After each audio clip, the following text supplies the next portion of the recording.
My name is Denise Childs. I developed tinnitus a little over 3.5 years ago. When it first came on, it hit me like a Mack truck.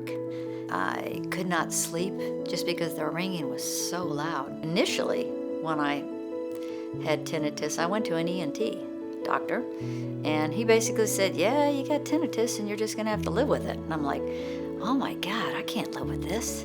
So I just made an appointment with Dr. Wikoff, and wow, I came in and she was so kind and so empathetic. And I could tell she really cared about me, and she gave me hope. She said, I have dealt with a lot of tinnitus patients, and I'm going to prescribe hearing aids for you, not because you can't hear well, but the hearing aids turn the volume up a little bit, and eventually you just reprogram your brain not to notice the ringing. Now I'm trying a new technology, which is the Lenire system. I've been doing it for close to 4 months now, and my ringing is much quieter, and that's the key.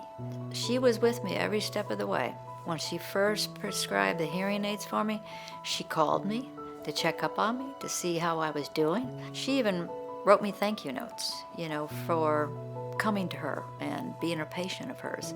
I've never had a doctor do anything like that. She was so kind and so empathetic, and I could tell she really cared about me. I'm just so thankful and so grateful that I found her, because if I hadn't, seriously, I really don't know where I'd be right now.